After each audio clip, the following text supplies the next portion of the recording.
Que Dios les bendiga, mis queridos amigos que están siguiendo esta serie de videos. Es una oportunidad grandiosa que podemos tener juntos de poder caminar por la palabra del Señor.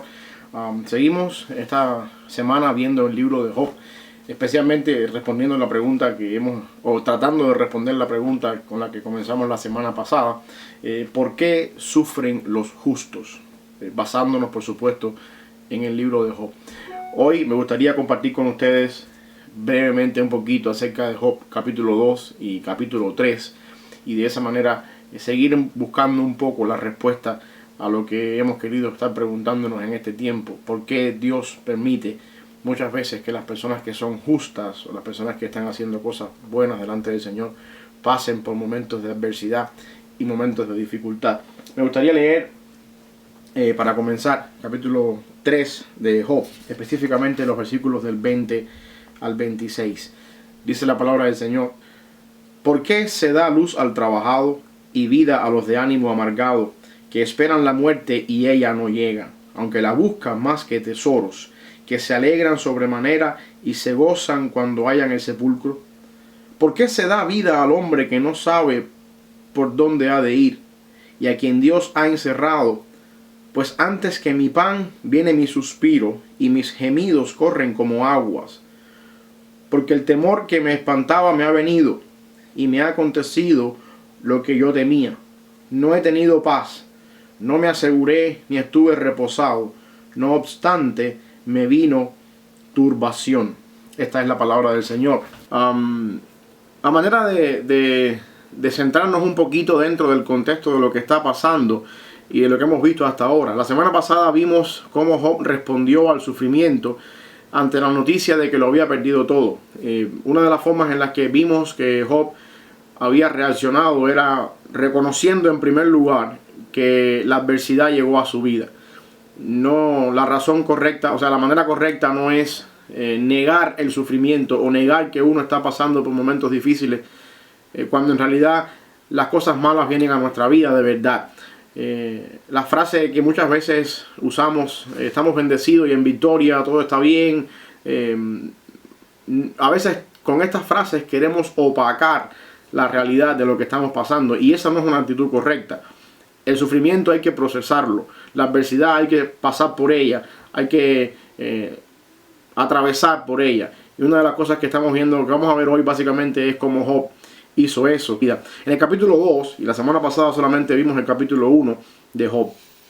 En el capítulo 2 vemos cómo la adversidad llegó ahora a Job al plano personal. Ya ahora la situación tocó el físico de Job. El sufrimiento llega al plano personal. Los versículos 7 y 8 del capítulo 2 demuestran o nos enseñan la realidad de la adversidad, hasta qué punto la gravedad llegó a la adversidad de Job. Job habla ahí, o la Biblia nos habla de una sarna maligna que entró en el cuerpo de Job y que le cubrió desde la planta del pie hasta la coronilla. El adjetivo maligna da a entender de que esto no es una sarna cualquiera, sino una sarna que lo había llevado a una condición al punto de tener que rascarse con un carbón y sentarse en las cenizas para poder calmar su situación. O sea, esto ya es una situación bastante delicada, esto ya es una situación bastante seria en cuanto a Job, y aquí estamos viendo ahora ya las cosas pasando a otro nivel. Es insoportable este punto, la salud de Job, insoportable. Lo único que le queda a Job en este momento es la vida. Todo lo ha perdido. Su salud se ha deteriorado completamente. Lo único que a Job le queda hasta este momento es la vida. Y aquí es donde aparece la esposa de Job. La intervención de la esposa de Job podemos dividirla en dos partes fácilmente. Una pregunta retórica y lo que yo quiero llamar un consejo desesperado. Es lo que quiero llamar yo a esto. Ella viene con una pregunta retórica. ¿Aún retienes tu integridad? Esa es la frase que ella dice. Y es interesante que esta frase la podemos comparar con lo que está sucediendo en el versículo. Si usted se lee el capítulo 2, el versículo 3, dice: Jehová dijo a Satanás: ¿no has considerado mi siervo Job, que no hay otro como él en la tierra, varón perfecto, recto, temeroso de Dios y apartado del mal, que todavía retiene su integridad? Y esta es básicamente la pregunta que la esposa de Job le hace a Job cuando ella interviene. ¿Aún retienes tu integridad? Y la otra parte que la esposa de Job interviene es lo que dijimos, un consejo desesperado. Maldice a Dios y muérete. Y esa segunda parte de la intervención de Job, o de la esposa de Job, maldice a Dios y muérete, lo podemos también ver reflejado en el capítulo 2, en el versículo 5, cuando dice la Biblia ahí, pero extiende ahora tu mano y toca su hueso y su carne, y verás si no blasfema contra ti en tu presencia. O sea, la intervención de la esposa de Job está ligada de alguna forma u otra a lo que está sucediendo en el plano espiritual que Job no puede ver. El hombre sigue siendo íntegro y ahora la esposa de Job está llevando a cabo esta sugerencia: maldice a Dios y muérete. Dentro del contexto del libro, esta intervención tiene dos propósitos. En primer lugar, demuestra que a pesar del recrudecimiento del sufrimiento, Job siguió siendo íntegro.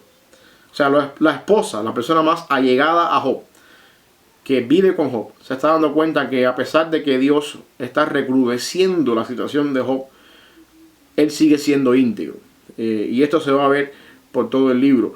Y el segundo propósito que tiene la intervención de Job, de la esposa de Job, en este capítulo 2, es que esta intervención sienta las bases para el resto del libro en relación con la premisa de que mientras haya vida es necesario seguir siendo íntegro.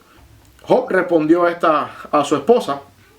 Job le da a su esposa una respuesta también que es bastante interesante, y yo creo que hay muchas cosas que podemos sacar de la respuesta de Job a su esposa. Esto parece demostrar otro aspecto, o sea, esta respuesta parece demostrar otro aspecto del carácter y la integridad de Job, y es la capacidad de consolar y la capacidad de ministrar a su esposa en medio del dolor, en medio de la situación. La respuesta de Job, la forma en que Job respondió a su esposa, nos enseñan a nosotros del lado acá de la historia que Job era un hombre que, a pesar de estar pasando por todo lo que pasó, todavía tenía la capacidad de ministrar a su esposa, de consolar a su esposa, de una manera como se espera de un hombre de Dios, como se espera de un cabeza de familia, como se espera de un esposo en el tiempo de la dificultad. La esposa de Job, y es interesante tener esto en cuenta porque de ella no se habla mucho. Ella no es una persona que se menciona mucho en la Biblia, y muchas veces uno tiende a juzgar apresuradamente lo que está pasando en la esposa de Job. Pero yo quiero que usted piense un momentito algo interesante con respecto a la esposa de Job. En el capítulo anterior, en el capítulo 1, esta señora pierde todos sus hijos. Esta mujer pierde todos sus bienes. Lo único que le queda es su esposo. Todo lo ha perdido.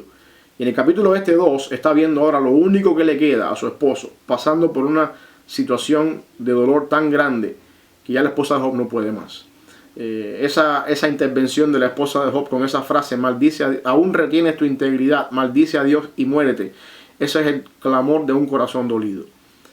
Esta mujer no puede más. Esta mujer ya tocó fondo. Esta mujer ya se le acabaron las fuerzas emocionales para poder atravesar todo lo que está pasando.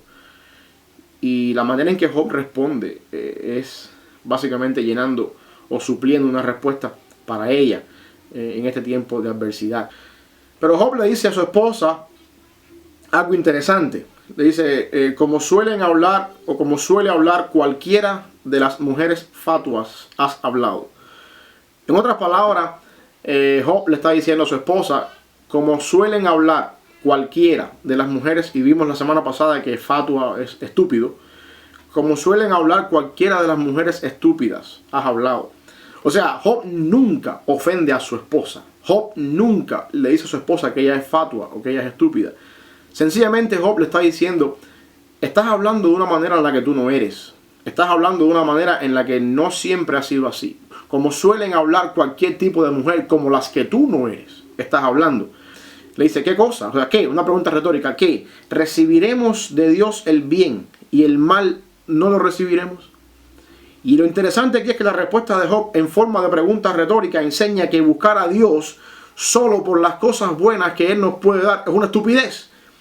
O sea, el ser fatuo es como le dice Job a su esposa. Las mujeres fatuas es la mujer o el tipo de persona que busca a Dios por las cosas buenas que Él nos puede dar. Y cuando uno se niega a recibir de Dios el mal también aparte del bien y solamente busca a Dios por las cosas buenas que Dios puede dar, eso es una estupidez. La primera parte de la respuesta es un poco de aliento. Tú no eres así. ¿Qué pasa contigo? Tú normalmente no actúas así. Y la segunda parte de Job, la respuesta de Job a su esposa, es básicamente esto. Cuando tú quieres acercarte a Dios por las bendiciones que Dios te da, sin olvidarte también de que hay momentos de adversidad en la vida cristiana, y Dios se convierte para ti en una fuente de bendición, entonces eso es una estupidez. Y en esta parte de la historia entonces aparecen los tres amigos de Job, Elifaz, Bildad y Zofar. Y esta aparición de los tres amigos de Job es el evento que hace que Job comience a procesar el dolor. Y ahora el capítulo 3 es la parte donde Job empieza a derramar su corazón, a botar hacia afuera todo el sufrimiento, a botar hacia afuera todo lo que está pasando acá. Todo el capítulo 3 es Job sacando hacia afuera el dolor, sacando hacia afuera lo que está pasando, todo lo que tiene por dentro. Después de una semana sin hablar nada, ni él ni sus amigos, es Job quien empieza a hablar. Y Job básicamente comienza maldiciendo el día en que nació. Job empieza, interesantemente Job nunca maldice a Dios por lo que está pasando. Job sencillamente maldice el día en que nació. Y esto es una frase, o esto es una costumbre bastante habitual en el tiempo bíblico. De hecho, Job no fue la única persona que maldijo el día en que nació. Jeremías capítulo 20, también Jeremías maldice el día en que nació. O sea que parece ser en la Biblia que la costumbre de maldecir el día en que uno nace está muy asociada a un nivel de sufrimiento tan grande que uno prefiere no haber nacido antes de que nacer y atravesar por lo que está pasando o por lo que va a pasar. El capítulo 3, versículos del 4 al 9, es un clamor en forma de poesía para expresar que esos días mejor hubiera sido que no existieran. Y luego en el capítulo, los versículos 13 y 14, Job da la razón entonces por la que es mejor que esos días no existan. Y Job dice ahí, pues ahora estaría yo muerto y reposaría, dormiría y entonces tendría descanso. O sea, Job prefiere no nacer, o Job prefiere nunca haber nacido, porque Job entiende que para él morirse, estar muerto, es un tiempo de reposo en comparación con todo lo que está pasando.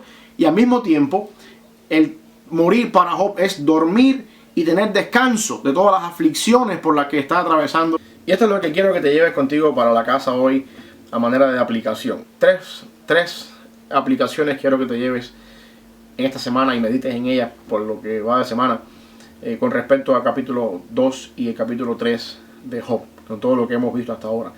Primero, no hay ninguna situación en la vida, por muy adversa que pueda ser, que justifique la pérdida de nuestra integridad.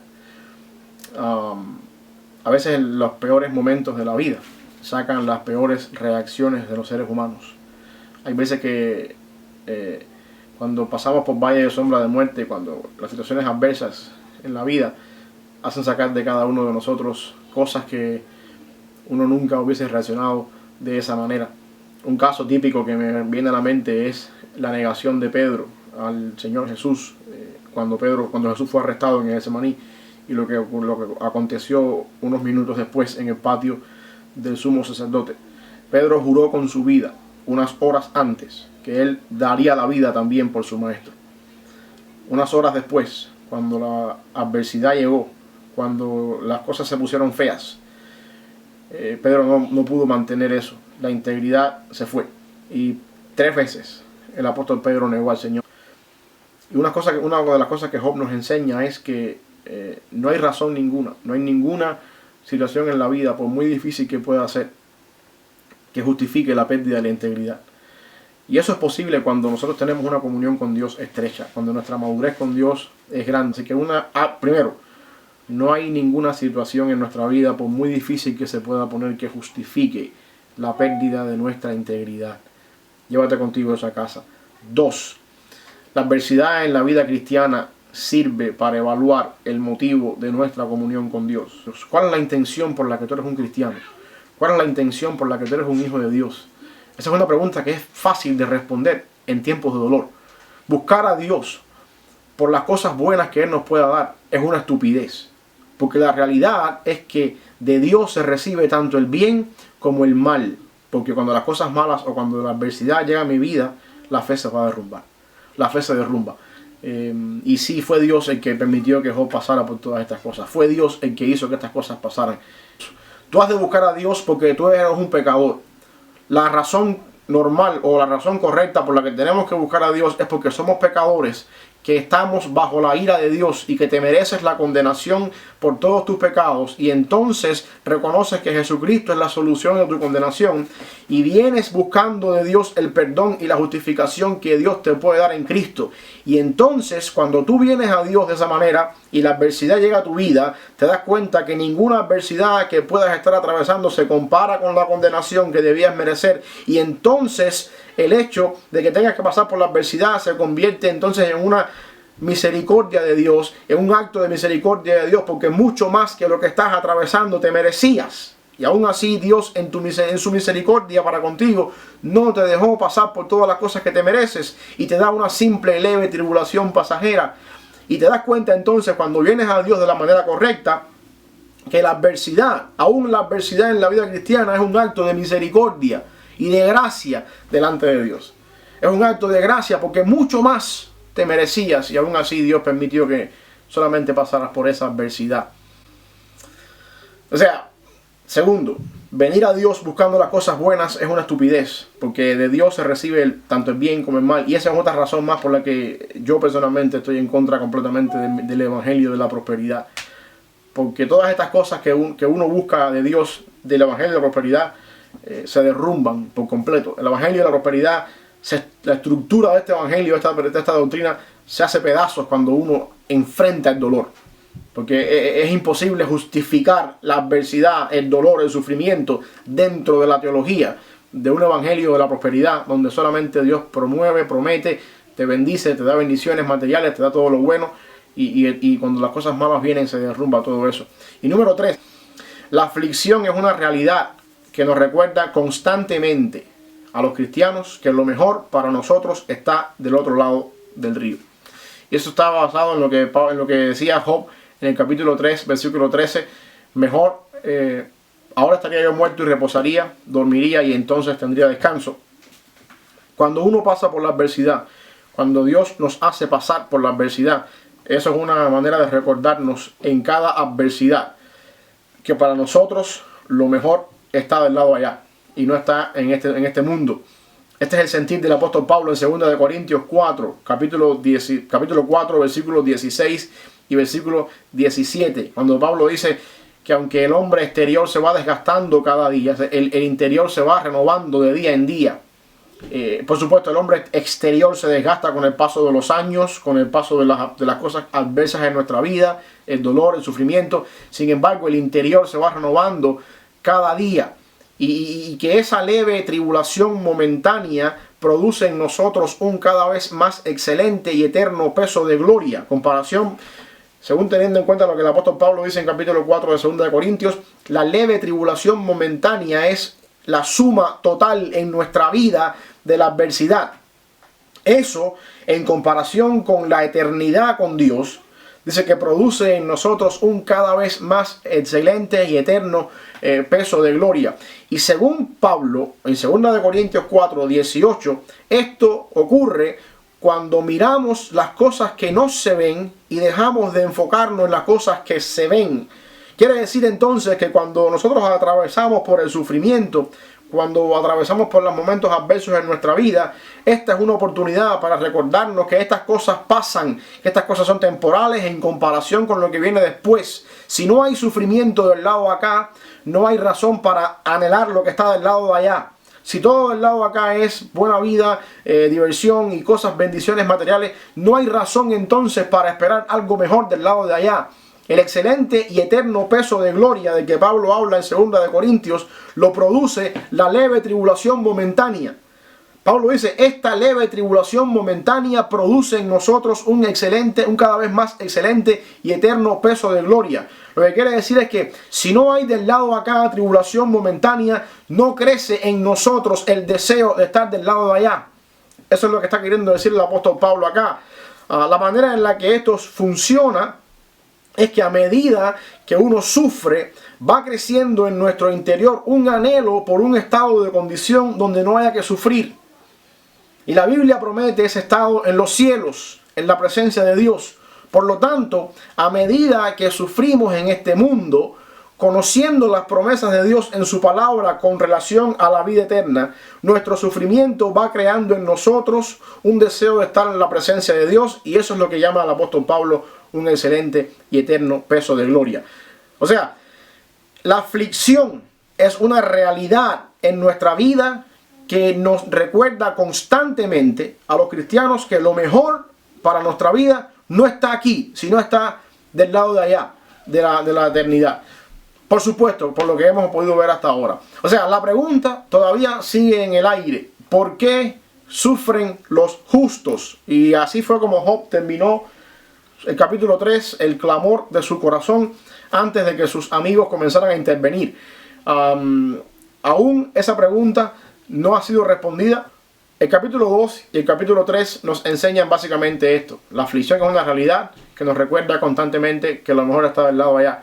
La aflicción sirve en la vida del cristiano para evaluar nuestra razón por la que nos acercamos a Dios. Y también, por último, no hay ninguna situación, por muy adversa que sea en la vida, que nos justifique el perder nuestra integridad.